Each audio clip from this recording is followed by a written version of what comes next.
अपन अभी sensory systems पढ़ेंगे आज, ठीक है। सेंसरी सिस्टम्स के अंदर आज अपन एक बेसिक आइडिया लेंगे, फिर आगे अपन जैसे सारे जो सेंसरी सिस्टम्स हैं वो वन बाय वन लेते चलेंगे। सेंसरी रिसेप्टर्स की बात करते हैं, ठीक है। सेंसरी रिसेप्टर्स की बात करते हैं। ये इन्वायरमेंटल सिग्नल्स को न्यूरल सिग्नल्स में बदलते हैं, ठीक है। इन्वायरमेंटल सिग्नल्स कैसे, जैसे फोर्स हो गया, कोई मैकेनिकल फोर्स है, लाइट पड़ रही है, फोटोन से भी, जैसे आइस का जो है सारा फोटोन्स पे काम करता है ना, तो लाइट हो गया, साउंड हो गया, ईयर ये मतलब हियरिंग जो है साउंड पे, टेम्परेचर, केमिकल्स, ये सारी चीज़ें जो हैं ये इन्वायरमेंटल सिग्नल्स हैं। और सेंसरी रिसेप्टर्स वो चीज़ होती है जो इन्वायरमेंटल सिग्नल्स को न्यूरल सिग्नल्स में बदलते हैं। अब सेंसरी रिसेप्टर्स या सेंसरी ट्रांसड्यूसर्स कितने टाइप के होते हैं, जैसे मैकेनो रिसेप्टर्स हो गए। Mechano receptors means mechanical force की वजह से जो भी होंगे, pacinian corpuscles, joint receptors, stretch receptors in muscles, hair cells and auditory systems, baro receptor and carotid sinus, ये सब पढ़ेंगे अपन इसी यूनिट में। Photo receptors, rods and cones of retina, ये तो आप एनाटमी में ही पढ़ेंगे और फिजियोलॉजी में ही पढ़ेंगे। Chemo receptors, olfactory receptors, taste receptors, osmo receptors, carotid body oxygen O2 receptors, ये भी सारा आप पढ़ेंगे इसके अंदर।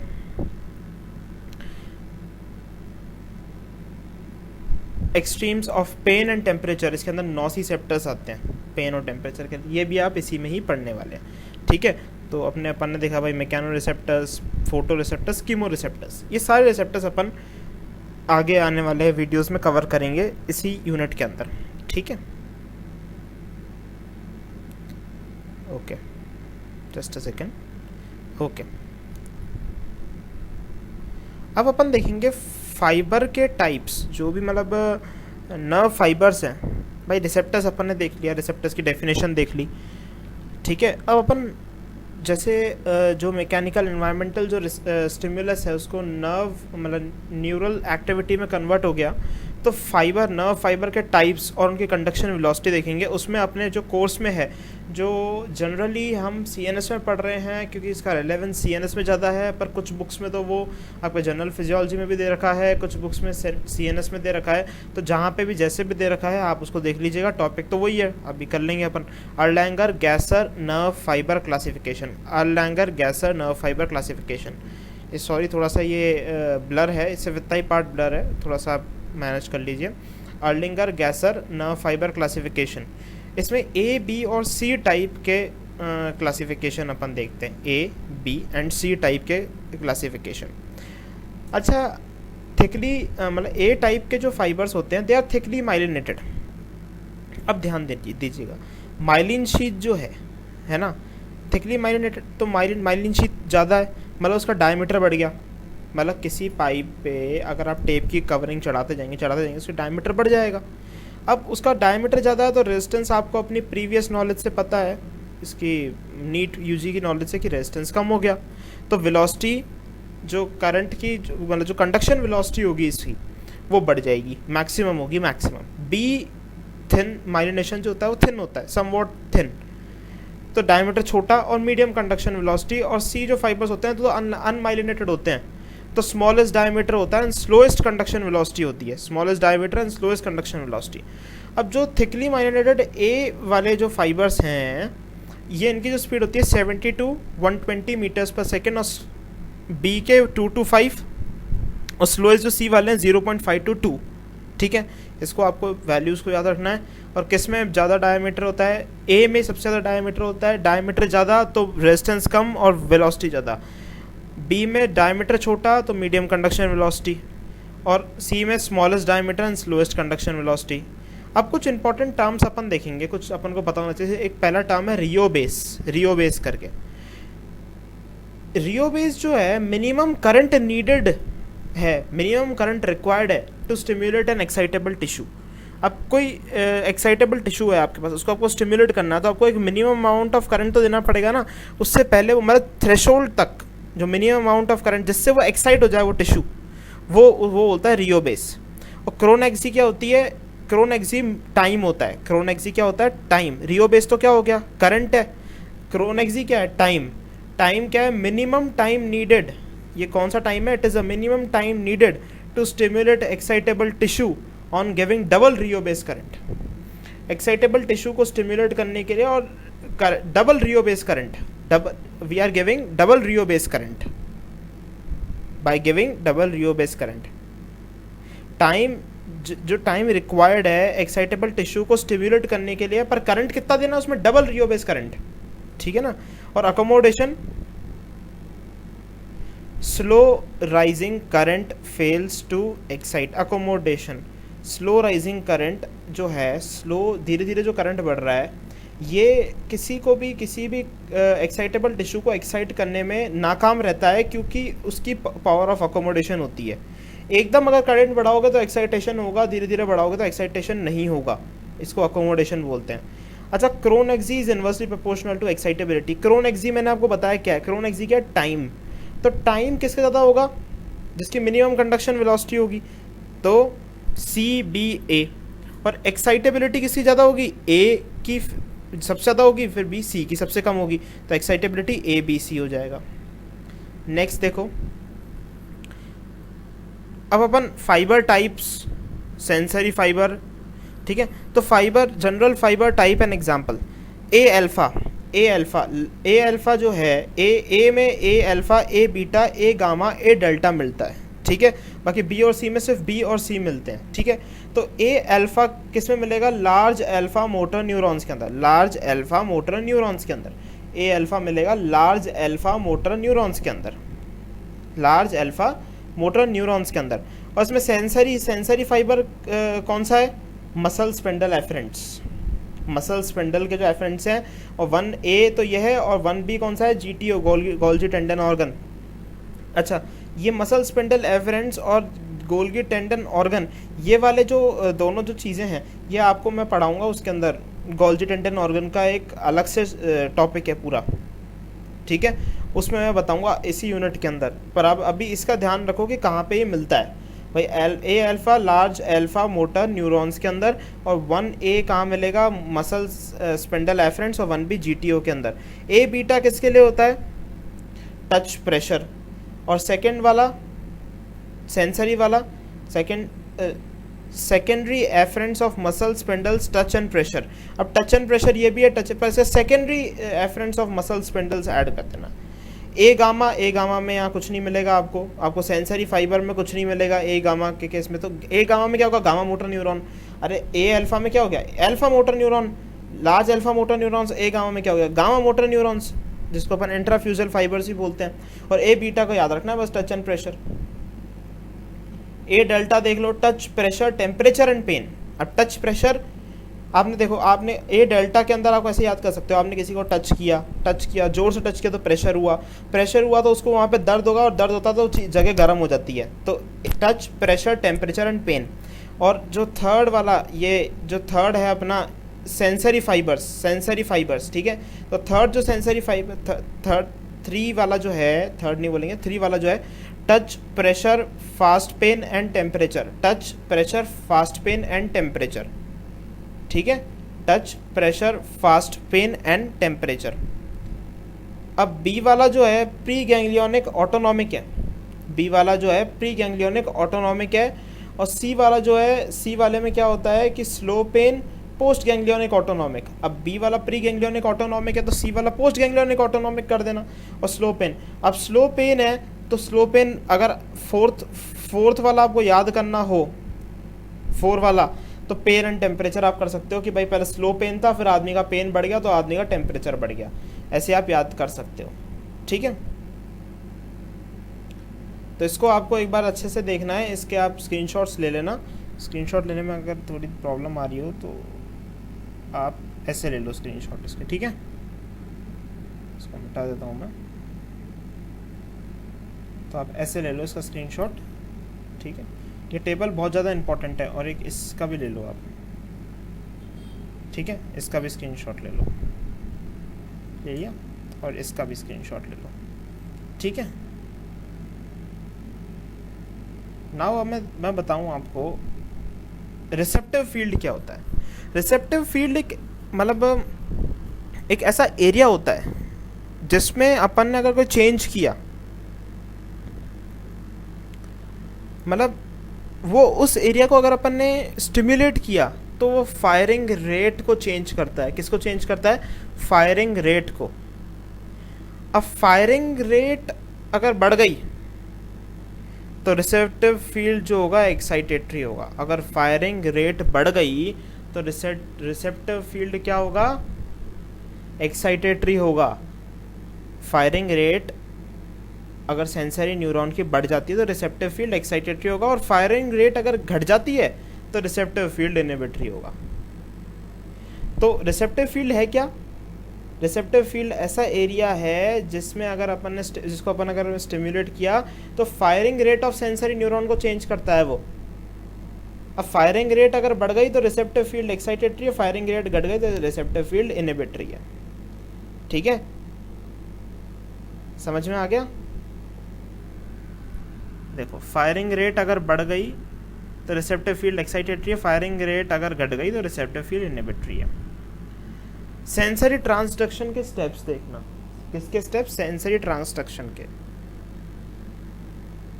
अब स्टिम्युलस आया, सेंसरी रिसेप्टर पे स्टिम्युलस आया, अब आयन चैनल्स खुल गए। स्टिम्युलस के आने से आयन चैनल्स हो गए। ज़्यादातर क्या होता है कि इनवर्ड करंट होता है। Inward current means depolarisation. Inward current means depolarisation. ठीक है, पर एक एक्सेप्शन है इस केस में, फोटो रिसेप्टर, जहाँ पे लाइट जब गिरती है तो वो इनवर्ड करंट कम कराती है और हाइपर पोलराइजेशन होता है। ये आपको आई के टॉपिक में बताया जाएगा, इसी पूरे में CNS की प्लेलिस्ट में। अब मेम्ब्रेन पोटेंशियल अगर मैंने, फिर मेम्ब्रेन पोटेंशियल बदलेगा। मेम्ब्रेन पोटेंशियल बदलेगा तो उससे क्या होगा? रिसेप्टर पोटेंशियल और जनरेटर पोटेंशियल बनेगा। ठीक है, अब अगर रिसेप्टर पोटेंशियल डीपोलराइजिंग है, ठीक है, रिसेप्टर पोटेंशियल अगर डीपोलराइजिंग है तो थ्रेशोल्ड तक ले आएगा उसको, और अगर रिसेप्टर पोटेंशियल बहुत ज़्यादा है, थ्रेशोल्ड से भी ज़्यादा, तो वो क्रॉस कर जाएगा, उसको थ्रेशोल्ड को भी क्रॉस कर जाएगा और AP जनरेट हो जाएगा, एक्शन पोटेंशियल जनरेट हो जाएगा। मतलब सीधी बात ये है कि आप देखो कि इसके अंदर स्टिम्युलस आया, आयन चैनल्स को ज़्यादातर क्या होगा? डीपोलराइजेशन होगा, हाइपर पोलराइजेशन भी हो जाता है कुछ कुछ केसेस में। मेम्ब्रेन पोटेंशियल है ना का चेंज प्रोड्यूस होगा। जनरेटर पोटेंशियल बोलते हैं। जनरेटर पोटेंशियल क्या करेगा? थ्रेशोल्ड तक लेकर जाएगा, थ्रेशोल्ड से क्रॉस करा के AP जनरेशन करा देगा। ठीक है, अब ठीक है, AP जनरेशन कराएगा, फिर वो क्या होगा? AP से क्या होगा? सेंसरी न्यूरॉन में AP फायर हुआ, इम्पल्स आगे गया। ठीक है, ऐसे सेंसरी ट्रांसडक्शन होता है। इसकी भी आप स्क्रीनशॉट ले लो। ठीक है, नेक्स्ट अपन देखेंगे एक मैथमेटिकल रिलेशन है इसके अंदर स्टिम्युलस और इंटेंसिटी ऑफ सेंसेशन के बीच में, उसको बोलते हैं स्टीवेंस पावर लॉ। इंटेंसिटी जो है, इंटेंसिटी ऑफ स्टिम्युलस जो है वो डायरेक्टली प्रोपोर्शनल है S की पावर A के। ठीक है, अब intensity is directly proportional to S की पावर A, ठीक है, KS की पावर A और R KS की पावर A। R क्या होता है? रिस्पॉन्स ऑफ इंटेंसिटी बोलते हैं R को। ठीक है, R को क्या बोलते हैं? Response of intensity, response of intensity. ठीक है, ओके, रिस्पॉन्स ऑफ, R को बोलते हैं रिस्पॉन्स ऑफ इंटेंसिटी। नेक्स्ट अगर अपन इसके अंदर देखें तो इसमें एडेप्टेशन होता है। देखो, काफ़ी बार क्या होते हैं, ये जो रिसेप्टर्स होते हैं ना, ये अडेप्ट भी कर जाते हैं। ठीक है, ये अडेप्ट भी कर जाते हैं। कैसे? स्लोली अडेप्टिंग और टॉनिक रिसेप्टर्स, स्लोली अडेप्टिंग और टॉनिक रिसेप्टर्स। स्लोली अडेप्टिंग और टॉनिक रिसेप्टर्स।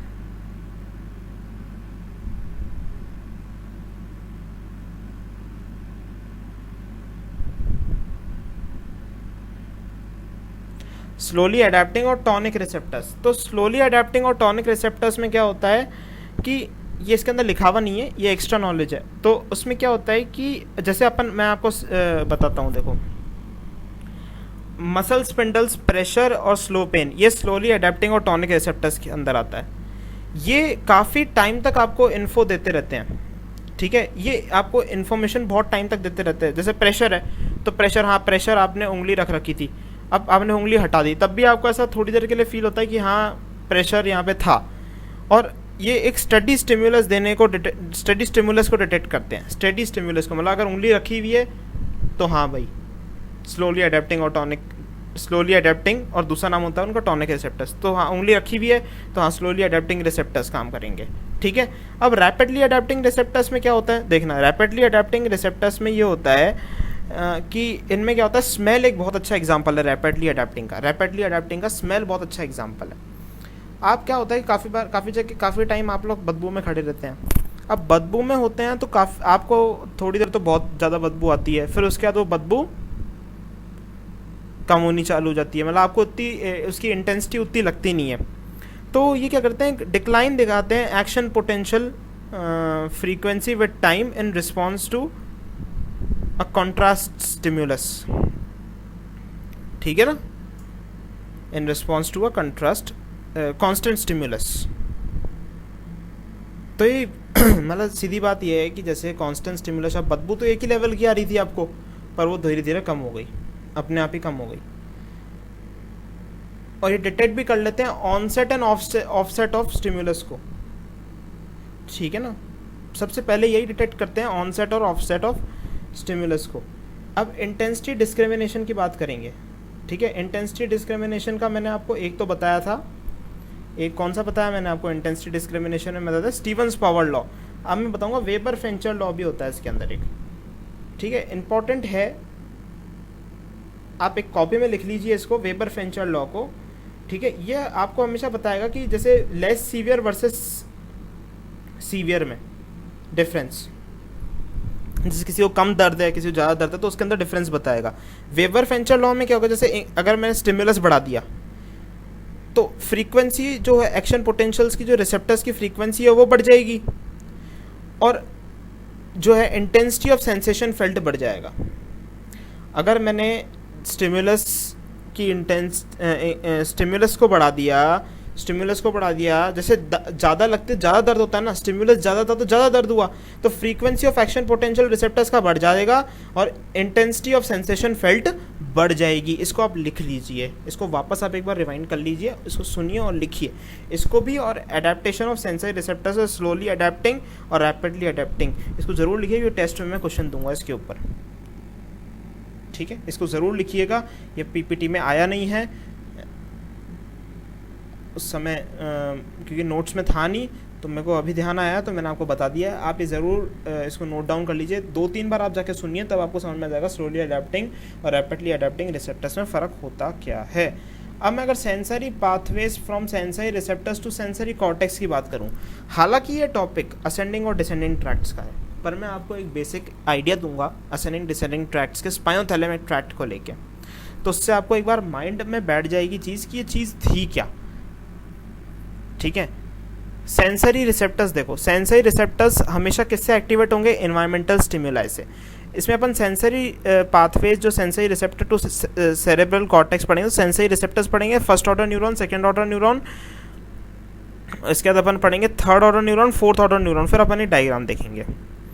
तो इसमें हमेशा सेंसरी रिसेप्टर्स एक्टिवेट किससे होते हैं, एनवायरमेंटल स्टिम्युलस से।